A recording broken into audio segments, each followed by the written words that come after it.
పాపభీతి లేని పాలకులు భగవంతుడి పవిత్రతనే అపహాస్యం చేస్తున్నారు. దేశంలోని అత్యున్నత వ్యవస్థల విలువలను వెక్కిరిస్తున్నారు. హిందూ సమాజం హృదయాన్ని గాయపరుస్తున్నారు. కోట్లాది మంది భక్తుల మనోభావాలను ఎగతాళి చేస్తున్నారు. నిజాన్ని హత్య చేసి అబద్ధాన్ని ఆయుధంగా చేసుకుని ఆ దేవుడి మీదే దాడికి కుట్రలు చేస్తున్నారు. ఈ ఘోరాన్ని, దారుణాన్ని, నీచాన్ని, రాక్షసత్వాన్ని అక్షర ఖడ్గంతో ఖండించాల్సింది పోయి అచ్చోసిన అక్షరాలతో ఎల్లో మీడియా ఈ మహాపరాధంలో భాగమైపోయింది. దిక్కుమాలిన రాతలతో, దిగజారిన కథనాలతో పచ్చముఠా పాల్పడుతున్న దైవద్రోహంలో భాగమై పైశాచికానందం పొందుతోంది ఎల్లో మీడియా. తిరుమల లడ్డూ మీద కొత్త కొత్త కుట్రలకు పదును పెడుతూ కలియుగ వైకుంఠం విశిష్టతని, భక్తుల విశ్వాసాలను హేళన చేస్తోన్న పచ్చ పాపులకు భక్తజనమే బుద్ధి చెప్పాలి. దీనిపైనే ఇవాల్టి మ్యాగజైన్ స్టోరీ. తిరుమల లడ్డూలో యానిమల్ ఫ్యాట్ అంటూ మొదట కూసింది చంద్రబాబు. ఆ తర్వాత పంది కొవ్వు, గొడ్డు కొవ్వు, చేప నూనె అంటూ ఆ కుట్రకి మరింత పదును పెట్టింది పవన్ కళ్యాణ్.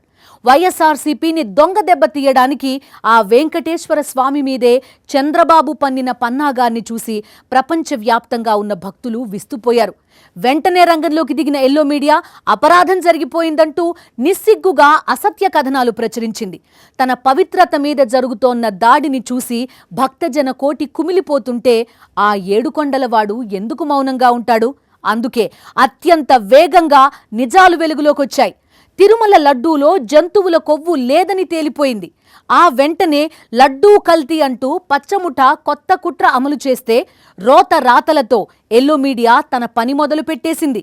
సాధారణ ప్రజల నుంచి శ్రీవారి భక్తుల దాకా అందరికీ దైవద్రోహులు ఎవరో తెలిసిపోయింది. అయినా పచ్చ పాపులు మాత్రం తమ పాపాలు ఆపడం లేదు. ఆంధ్రప్రదేశ్ భవిష్యత్తుని, ప్రజల ఆశలను, ఆకాంక్షలని వెక్కిరిస్తూ అరాచక పాలన సాగిస్తోన్న కూటమి ప్రభుత్వం ఇప్పుడు ఏకంగా ఆ తిరుమల పుణ్యక్షేత్రం పవిత్రతని కూడా వెక్కిరిస్తోంది. తిరుమల లడ్డూలో జంతువుల కొవ్వు కలిసిందని చంద్రబాబు, పవన్ కళ్యాణ్ చేసిన నీచాతి నీచమైన ఆరోపణలు, చెప్పిన హీనాతి హీనమైన అబద్ధాలు చూసి ప్రపంచమంతా నివ్వెరపోయింది. తిరుమల లడ్డూలో ఎలాంటి జంతువుల కొవ్వు కలవలేదని, ఆ దేవదేవుడి దివ్య ప్రసాదం అత్యంత పవిత్రమైందని సిబిఐ సిట్ తేల్చిన వెంటనే నిస్సిగ్గుగా పచ్చముఠ కొత్త కుట్ర మొదలుపెట్టింది. జంతువుల కొవ్వు అన్న అబద్ధాన్ని పక్కన పారేసి లడ్డూ కల్తీ అయిందంటూ మరో కుతంత్రం మొదలుపెట్టారు. నాడు లడ్డూలో కొవ్వు కలిసిందని మహాపరాధానికి పాల్పడినా నేడు లడ్డూ కల్తీ అంటూ అదే పాపాన్ని కొనసాగిస్తున్న ఈ మహాపరాధంలో తొలి నుంచి పచ్చముఠాతో భాగమై సాగుతోంది ఎల్లో మీడియా. ఇప్పటిదాకా చంద్రబాబు అరాచకాలను ఆహా ఓహో అంటూ పొగిడేస్తూ జగన్మోహన్ రెడ్డి మీద విషం కక్కుతోన్న ఎల్లో మీడియాని చూసి తెలుగు ప్రజలంతా చీకొడుతూ వచ్చారు. ఇప్పుడు చంద్రబాబు కోసం ఏకంగా ఆ ఏడుకొండల వాడి మీదే కుట్రలు చేసే హీన స్థితికి ఎల్లో మీడియా దిగజారిపోవడం చూసి ప్రపంచవ్యాప్తంగా ఉన్న హిందువులంతా నిర్ఘాంతపోతున్నారు. చంద్రబాబు ఆటవిక పాలనపై అక్షర యుద్ధం చేసే నిజాయితీ లేని ఎల్లో మీడియా జగన్ మీద మాత్రం నిత్యం అసత్యపు ఆరోపణలతో, అబద్ధపు కథనాలతో, దగుల్బాజీ వార్తల, రోత థంబ్నెయిల్స్తో పేట్రేగిపోతూ వస్తోంది. ఇప్పుడు తమ దిగజారుడు కథనాలతో శ్రీనివాసుడి మీద చంద్రబాబు పన్నిన పన్నాగాన్ని మద్దతిస్తూ పైశాచికత్వాన్ని ప్రదర్శిస్తోంది ఎల్లో మీడియా. తిరుమల లడ్డూని తన రాజకీయాల్లోకి లాగి జంతువుల కొవ్వు అంటూ చంద్రబాబు కొండంత పాపాన్ని మూటగట్టుకోవడం మొదలుపెట్టిన వెంటనే వైఎస్ఆర్సీపీ నేతల మీద విషం కక్కడం మొదలుపెట్టారు. దీంతో ఈ వ్యవహారం మీద విచారణ జరిగి నిజానిజాలు తేల్చాలని వైవి సుబ్బారెడ్డి సుప్రీంకోర్టును ఆశ్రయించారు. అప్పుడే అత్యున్నత న్యాయస్థానంతో సిబిఐ సారథ్యంలో సిట్ని ఏర్పాటు చేసింది. ఈ సిట్లో సిబిఐ అధికారులు ఉన్నారు, ఏపీ పోలీసులు ఉన్నారు. కేంద్రంలో, ఏపీలో పవర్లో ఉన్నది కూటమే. మరోవైపు లడ్డూ ప్రసాదం కోసం వినియోగించిన నెయ్యిలో జంతు కొవ్వు కలవలేదని నిర్ధారించిన ఎన్డీడీబీ, ఎన్డీఆర్ఐ ల్యాబొరేటరీలు దేశంలోనే అత్యున్నతమైనవి. ఇంత జరిగిన తర్వాత చంద్రబాబు, పవన్ కళ్యాణ్లు క్షమాపణ చెప్పకపోగా కొత్త కుట్రకి తెరతీశారు. లడ్డూ కల్తీ అంటూ మళ్లీ భగవంతుడి పవిత్రతని వెక్కిరిస్తున్నారు. అటు ఎల్లో మీడియా కూడా రంగంలోకి దిగిపోయింది. ఇదిగో ఈనాడులో ఈ కథనం చూడండి. అరకొర సౌకర్యాలు ఉన్న ల్యాబ్ సిట్కి ప్రామాణికమా అంటూ దిగజారుడు అసత్య కథనాన్ని ప్రచురించింది. సిబిఐ సిట్ ఇలా నిజాన్ని చెప్పడాన్ని ఈనాడు ఏమాత్రం జీర్ణించుకోలేకపోతోంది. అలానే హర్యానాలోని ఐసీఏఆర్, గుజరాత్లోని ఎన్డీడీబీ ల్యాబ్లు దేశంలోనే ప్రముఖ ల్యాబ్లు. అలాంటి ల్యాబ్లను ప్రామాణికంగా ఎలా తీసుకుంటారని ఈనాడు ఆక్రోశం వ్యక్తం చేస్తోంది. ఇక ఆంధ్రజ్యోతి అయితే నిస్సిగ్గుగా నెయ్యి అబద్ధం, కొవ్వు నిజమని ఇంకా తిరుమల పవిత్రత మీద విషపు రాతలు రాస్తోంది. ఈనాడు కానీ, ఆంధ్రజ్యోతి కానీ, టీవీ5 కానీ చెప్తోందేంటి? కేంద్ర ప్రభుత్వ నాయకత్వంలో పనిచేస్తోన్న సిబిఐ సరిగ్గా పనిచేయడం లేదు. చంద్రబాబు నాయకత్వంలో పనిచేస్తోన్న ఏపీ పోలీసులు సరిగ్గా పనిచేయటం లేదు. ఎందుకంటే తిరుమల లడ్డూలో జంతువుల కొవ్వు కలవలేదని తేల్చారు కాబట్టి. అలానే ఈ సిబిఐ సిట్తో విచారణ చేయించడం కూడా సుప్రీంకోర్టు తప్పే అని ముందు ముందు అంటుందేమో ఎల్లో మీడియా. చంద్రబాబు పాపాన్ని బట్టబయలు చేస్తూ సిబిఐ సిట్ నివేదిక ఇవ్వడంతో ఎల్లో మీడియా అల్లాడిపోతోంది. ఒకవైపు తిరుమల లడ్డూ కల్తీ అయిందని రోతరాతలు రాస్తూ, మరోవైపు లడ్డూలో జంతువుల కొవ్వు కలవలేదని ఎలా నిర్ధారిస్తారంటూ తెగ బాధపడిపోతున్నాయి. తిరుమల లడ్డూ అత్యంత పవిత్రంగా ఉంది. కలుషితం అయ్యిందేమైనా ఉంది అంటే అది చంద్రబాబు బుద్ధి, జ్ఞానం మాత్రమే అని సిబిఐ సిట్ తేల్చడంతో టీడీపీ గూండాలు సహించలేకపోతున్నారు. ప్రతిపక్ష నేతలే టార్గెట్గా దాడులకు పాల్పడుతున్నారు. కూటమి ప్రభుత్వం చేసిన పాపానికి వైఎస్ఆర్సీపీ నేతలు రాష్ట్ర వ్యాప్తంగా పాప ప్రక్షాళన నిర్వహించారు. రాష్ట్ర వ్యాప్తంగా ఆలయాల్లో పూజలు చేయించారు. గుంటూరులో వెంకటేశ్వర స్వామి ఆలయంలో పూజలు చేయడానికి వచ్చిన మాజీ మంత్రి అంబటి రాంబాబుపై టీడీపీ గూండాలు దాడికి యత్నించారు. కర్రలు, రాళ్లతో వీరంగం సృష్టించారు. దూషణలకు దిగారు. అధికార మదంతో రెచ్చిపోయారు. ఈ క్రమంలో తనను అసభ్య పదజాలంతో దూషించిన వారిపై అంబటి ఆగ్రహం వ్యక్తం చేశారు.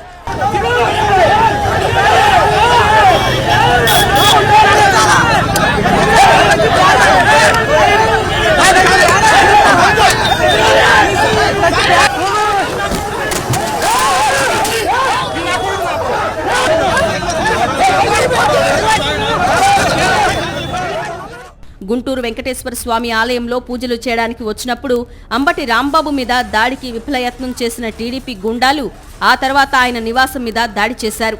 పోలీసులు ప్రేక్షక పాత్ర వహించి పూర్తిగా చేతులెత్తేసిన వేళ రెడ్ బుక్ రాజ్యాంగం అమలు చేస్తూ అంబటి నివాసం మీద దాడి చేశారు.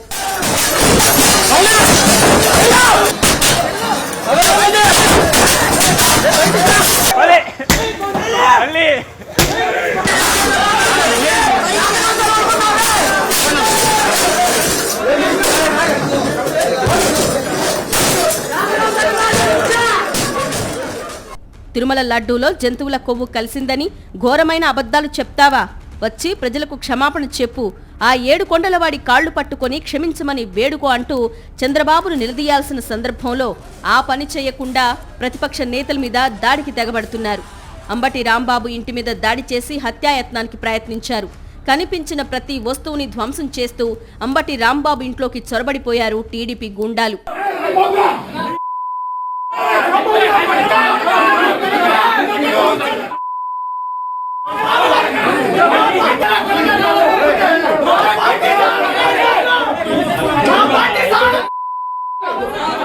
పక్కా ప్లాన్ ప్రకారం టీడీపీ మూక అంబటి రాంబాబును టార్గెట్ చేసింది.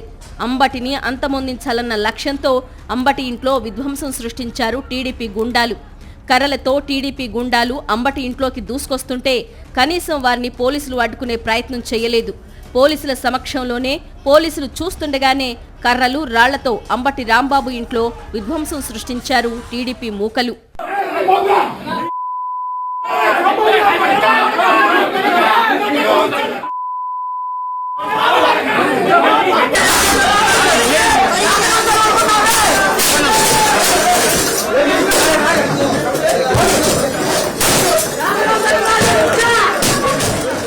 ఏపీలో ఓ మాజీ మంత్రి, సీనియర్ పొలిటీషియన్ కి కూడా భద్రత లేకుండా పోయింది. గుంటూరు నడిబొడ్డున తెలుగుదేశం రౌడీలు రెచ్చిపోయి అంబటి రాంబాబును అంతం చెయ్యాలన్న లక్ష్యంతో ఆయన ఇంటికి కర్రలు, రాళ్లతో వెళ్లి విధ్వంసం సృష్టించాయి.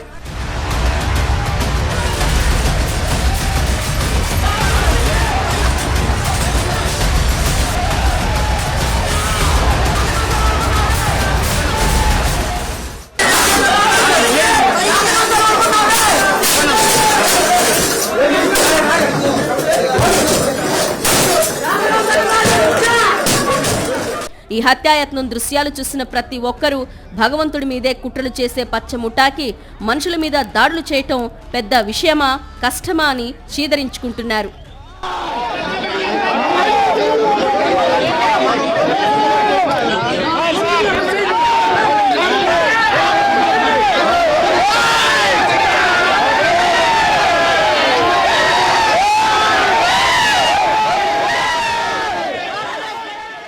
వంచాలి అంటే నమ్మించాలి. ఇది చంద్రబాబుకి తెలిసినంతగా ప్రపంచంలో మరెవ్వరికీ తెలీదు. అందుకే తిరుమల లడ్డూ మీద కుట్ర మొదలు పెట్టగానే పవన్ కళ్యాణ్ని రంగంలోకి దించారు. సనాతని అవతారంలో కాషాయ దుస్తుల్లో భక్తులను ప్రభావితం చేసే గెటప్లో విజయవాడ దుర్గగుడి మెట్ల మీద ప్రాయశ్చిత్తం డ్రామా ఆడారు పవన్ కళ్యాణ్. చంద్రబాబు కుట్రకి కూత పెట్టడమే కాదు, దుర్గమ్మ సాక్షిగా ఆ కుట్రని కొనసాగించి మరింత పాపం మూటగట్టుకున్నారు. ఇప్పుడు నిజాలు వెలుగులోకొచ్చాయి. తిరుమల లడ్డూలో జంతువుల కొవ్వు కలవలేదని తేలిపోయింది. పాపం చేసిన చంద్రబాబుకి, పవన్ కళ్యాణ్కి ఆ దేవుడి పాదాలు పట్టుకుని క్షమాపణలు చెప్పే ఉద్దేశమే లేదు. అందుకే అదే పాపాన్ని మరింత చేసే పనిలో బిజీగా ఉన్నారు. కూటమి చేసిన పాపానికి వైఎస్ఆర్సీపీ నేతలు ప్రాయశ్చిత్త పూజలు నిర్వహించారు.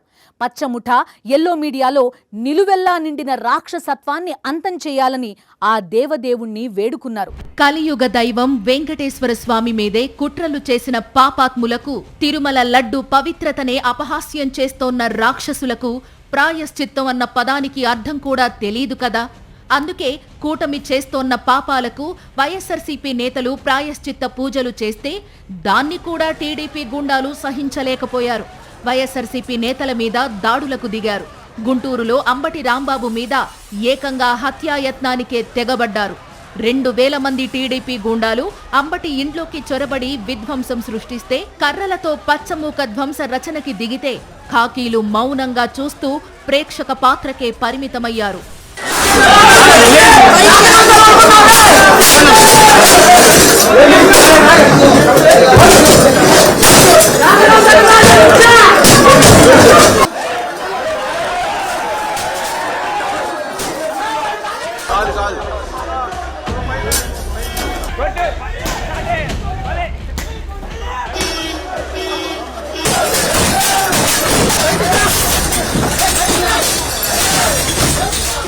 ఇదిగో ఇలా చూడండి. టీడీపీ మార్కు గూండాగిరికి చిన్న ఉదాహరణ ఇది.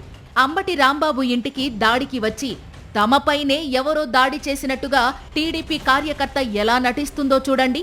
చెప్పులతో కొడతామంటూ వైఎస్ఆర్సీపీ కార్యకర్తలను రెచ్చగొట్టి వాళ్లు ఏమాత్రం ఆవేశానికి లోనైనా దాన్ని సాకుగా చూపించి తమ దాడి మొదలు పెట్టాలని చూశారు.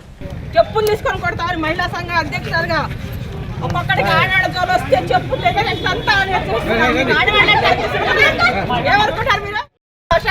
చెప్పులు తీసుకొని కొడతారు. మహిళా సంఘ అధ్యక్షులుగా ఒక్కొక్కడికి ఆడాళ్ళ జోలు వస్తే చెప్పులు ఎవరుకుంటారు? టీడీపీ గుండాలు ఎంతగా రెచ్చగొట్టినా అంబటి రాంబాబు కానీ, వైఎస్ఆర్సీపీ కార్యకర్తలు, నేతలు కానీ సహనం కోల్పోకుండా ఉండడంతో ఇక వేచి చూడలేక దాడికి దిగిపోయారు టీడీపీ గూండాలు. 100 మంది కర్రలతో అంబటి ఇంట్లోకి చొరబడి హత్యాయత్నానికి తెగబడితే, సోషల్ మీడియా కార్యకర్తల మీద తమ ప్రతాపం చూపించే ఖాకీలు పచ్చముఠా చేస్తోన్న అరాచకాన్ని మాత్రం చూస్తూ ఉండిపోయారు.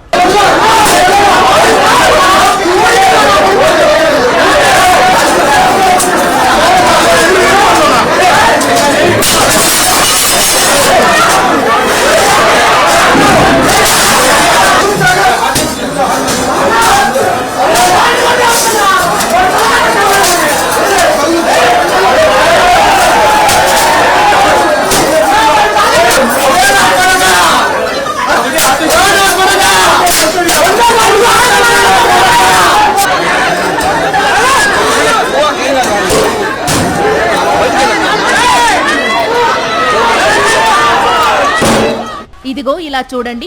అంబటి రాంబాబు ఇంటిపై దాడికి టీడీపీ గూండాలతో కలిసి టీడీపీ ఎమ్మెల్యే మాధవీలత ఎలా వచ్చారో చూడండి.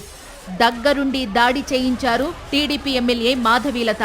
ఇవి మాధవీలత మీద వైఎస్ఆర్సీపీ వాళ్లు చేస్తోన్న ఆరోపణలు కాదు.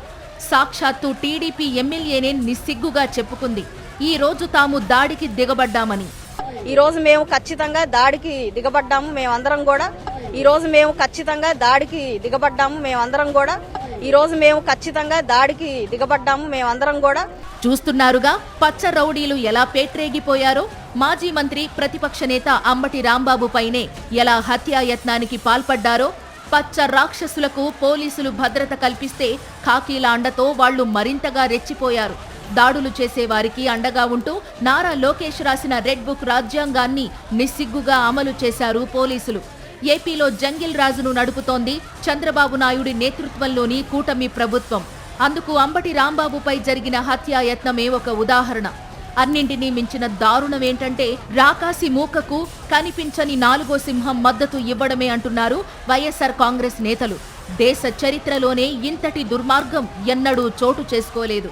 ఎమర్జెన్సీని సైతం తలపించేలా పచ్చ పాలన సాగుతోందని అంబటి రాంబాబుపై జరిగిన హత్యాయత్నం చూసిన సామాన్య ప్రజలు భయపడుతున్నారు.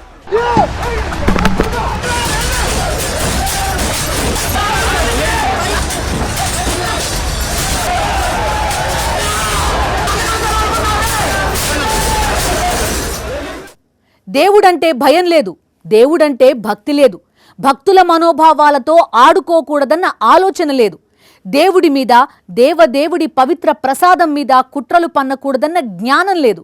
ఆయన నమ్మిందల్లా ఒక్కటే, వంచన. ఆయనకి చేతనైందల్లా ఒక్కటే, నమ్మించి నట్టేట ముంచడం. స్నేహితులైనా, ప్రజలైనా, బంధువులైనా, భగవంతుడైనా ఎవ్వరి మీదైనా సరే తన ప్రయోజనాల కోసం కుట్రలు చేయగల కుటిలత్వం ఆయన సొంతం.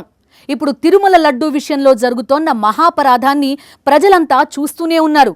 కేవలం ఆ వెంకటేశ్వర స్వామి ప్రసాదం విషయంలోనే కాదు, తిరుమల పవిత్రతని అపహాస్యం చేసే దారుణాలు చంద్రబాబు అధికారంలోకి వచ్చిన నాటి నుంచి వరుసగా జరుగుతున్నాయి.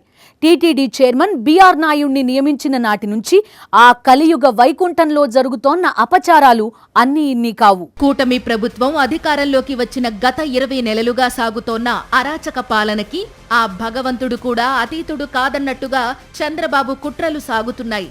లడ్డూలో జంతువు కొవ్వు కలవలేదని తేలిన తర్వాత కూడా లడ్డూలో కల్తీ అంటూ కొవ్వెక్కిన కూతలు కూస్తూనే ఉంది పచ్చముఠ. అలానే చంద్రబాబు ఆశీర్వాదంతో బిఆర్ నాయుడు టీటీడీ బాధ్యతలు తీసుకున్న నాటి నుంచి జరుగుతోన్న అపచారాలు అన్నీ ఇన్నీ కావు. పదే పదే ఆ కలియుగ వైకుంఠంలో మద్యం బాటిళ్లు, బిర్యానీ, మాంసపు ప్యాకెట్లు కనిపిస్తుంటే భక్తజన కోటి హృదయాలు ఆవేదనతో బద్దలైపోతున్నాయి. చివరకు గత ఏడాది తిరుమలలోని బెల్ట్ షాపులో మద్యం బాటిళ్లను కూడా పోలీసులు స్వాధీనం చేసుకున్నారు. ఇలా భగవంతుడి పవిత్రతనే అపహాస్యం చేస్తోన్న పచ్చముఠాకి మనుషుల మీద దాడులు చేయడం, హత్యాయత్నాలు చేయించడం, హత్యలు చేయించడం పెద్ద లెక్క కాదు కదా. అందుకే కూటమి పాలకులు చేసిన పాపానికి ప్రాయశ్చిత్త పూజలు చేస్తోన్న వైఎస్ఆర్సీపీ నేతలను టీడీపీ గూండాలు టార్గెట్ చేశారు. అంబటి రాంబాబు ఇంటి మీద అయితే ఏకంగా హత్యాయత్నమే చేశారు. ప్రజల్లో తిరుగుబాటు వస్తుందనే భావనతో ఇష్యూని డైవర్ట్ చేసేందుకు కూటమి ప్రభుత్వం భయానక వాతావరణం సృష్టిస్తోందని గుడివాడ అమర్నాథ్ ధ్వజమెత్తారు. ఈ దాడిని వైఎస్ఆర్ కాంగ్రెస్ పార్టీ తీవ్రంగా ఖండిస్తూ ఉంది. కేవలం ఈరోజు రాష్ట్రంలో జరుగుతున్నటువంటి కొన్ని ఇష్యూస్ని డైవర్ట్ చేయడం కోసం తెలుగుదేశం పార్టీ, ఈ కూటమి ప్రభుత్వం ఒక తప్పుడు ప్రచారాన్ని కలియుగ దైవం వెంకటేశ్వర స్వామి ప్రసాదం మీద ఒక తప్పుడు ప్రచారాన్ని చేసి దాంట్లో వీరు చేసినటువంటి పాపాన్ని కడుక్కోవడానికి ఈ రకమైనటువంటి కుట్రలన్నిటి కూడా తెరలేపారన్నటువంటిది వైఎస్ఆర్ కాంగ్రెస్ పార్టీ ప్రజలందరూ కూడా తెలియజేస్తూ ఉంది. ఎక్కడ ప్రజల్లో తిరుగుబాటు వస్తుందనేటువంటి పరిస్థితి వచ్చినప్పుడు ఇటువంటి దాడులు చేసి ప్రజల తాలూకా ఆలోచనల్ని మార్చాలనేటువంటి కార్యక్రమం ఈరోజు కనబడతా ఉంది. నేరుగా ఒక మాజీ మంత్రి ఇంటికి వెళ్ళి దాదాపు 500-1000 మంది తెలుగుదేశం పార్టీ కార్యకర్తలు, గుంటూరులో స్థానిక తెలుగుదేశం పార్టీ ఎమ్మెల్యేకి చెందినటువంటి ఎమ్మెల్యే భర్త కూడా ఇందులో పార్టిసిపేట్ చేసి కర్రలతో, రాడ్లతో కార్లు ధ్వంసం చేసి, ఇల్లును ధ్వంసం చేసి, ఇంట్లోకి వెళ్ళి ఇంట్లో ఫర్నిచర్ని ధ్వంసం చేసి అంబటి రాంబాబు గారిని హత్య చేయాలనేటువంటి ప్రయత్నం చేసి మీరు చేస్తున్నటువంటి కార్యక్రమాలు ప్రజలందరూ కూడా గమనిస్తూ ఉన్నారనేటువంటి విషయాన్ని తెలియజేస్తూ ఉన్నా. రోజులు ఎప్పుడు ఒకలా ఉండవు. మళ్ళీ వైఎస్ఆర్ కాంగ్రెస్ పార్టీ అధికారంలోకి వస్తుంది. మీరు చేసినటువంటి ప్రతి గాయాన్ని గుర్తుపెట్టుకుంటుంది. తప్పకుండా తిరిగి వడ్డీతో సహా చెల్లించేటువంటి బాధ్యత వైఎస్ఆర్ కాంగ్రెస్ పార్టీ ప్రభుత్వం రేపు తీసుకుంటుంది అనేటువంటి విషయాన్ని ఈ సందర్భంగా హెచ్చరిస్తా ఉన్నా. అంబటి రాంబాబు మీద జరిగిన హత్యాయత్నం వెనుక చంద్రబాబు కుట్ర దాగి ఉందని, ఇది కేవలం టీడీపీ గూండాలు ఆవేశంతో చేసిన దాడి కాదని, అత్యంత ప్రణాళికాబద్ధంగా అంబటి రాంబాబు మీద హత్యాయత్నం జరిగిందని వైఎస్ఆర్సీపీ నాయకులు స్పష్టం చేస్తున్నారు. ఇవాళ అంబటి రాంబాబు గారు ఆయన ఒక కాపు నాయకుడు. ఇవాళ కాపుల్లో ఒక బలమైన నాయకుడు. ఇవాళ కాపు కులానికి ఒక బలమైన నాయకుడు అంబటి రాంబాబు గారు. అంటే ఇవాళ కాపులు అందరూ కూడా వైఎస్ జగన్మోహన్ రెడ్డి గారి దగ్గర ఉన్నారో, వైఎస్ జగన్మోహన్ రెడ్డి గారు కాపు కులం కాపు కాస్తుందనే ఒక ద్వేషంతోనే ఆయన మీద ద్వేషం పెంచుకుని ఇవాళ కులంలో కూడా జగన్మోహన్ రెడ్డి గారికి అభిమానం పెరిగే విధంగా ఆయన మాట్లాడుతున్నాడు. ఇవాళ రాష్ట్రంలో ఉన్న కాపులందరినీ తొక్కాలని ఇవాళ ఈ కార్యక్రమం చేపట్టారు. అంటే కాపులందరూ చేతులు కట్టుకుని ఉండే పరిస్థితి లేదు. ఒక కాపు కులస్తోడికి అన్యాయం చేసినప్పుడు ఈ రాష్ట్రంలో అత్యధికంగా ఉన్న కాపులందరూ కూడా ప్రతిఘటించవలసిన అవసరం ఉంది. ఇవాళ కాపులను మీరు దూరం చేసుకునే కార్యక్రమం చేస్తున్నారు. దీనికి కాపుల నుంచి మీరు తెలుసుకుంటారు. అంబటి రాంబాబు గారు అంటే కాపు కులంలో అత్యున్నతమైన గౌరవం ఉన్నటువంటి వ్యక్తి. ఆయనకే ఇలా అన్యాయం జరిగినప్పుడు కులం కూడా వెనకాల ఉంటుందని చెప్పేసి మీ అందరికీ తెలియజేస్తా ఉన్నా. అంబటి రాంబాబు లాంటి సీనియర్ నేత మీదే హత్యాయత్నానికి టీడీపీ గూండాలు తెగబడ్డారంటే రెడ్ బుక్ రాజ్యాంగాన్ని మరింత పైశాచికంగా అమలు చేయడానికి చంద్రబాబు సిద్ధమయ్యారని రాజకీయ వర్గాలు చెబుతున్నాయి. చంద్రబాబు పాలనలో భగవంతుడి పవిత్రత మీద కుట్రలు జరుగుతున్నాయి. ప్రతిపక్ష నేతల మీద హత్యాయత్నాలు జరుగుతున్నాయి. రాబోయే రోజుల్లో ఇంకెన్ని ఘోరాలు చూడాల్సి వస్తుందో అని 5.5 కోట్ల మంది ప్రజలు ఆందోళనతో వణికిపోతున్నారు. ఇది ఇవాల్టి మ్యాగజైన్ స్టోరీ. మరో ఇంట్రెస్టింగ్ టాపిక్ తో మళ్ళీ కలుద్దాం. అంతవరకు స్టే ట్యూన్డ్.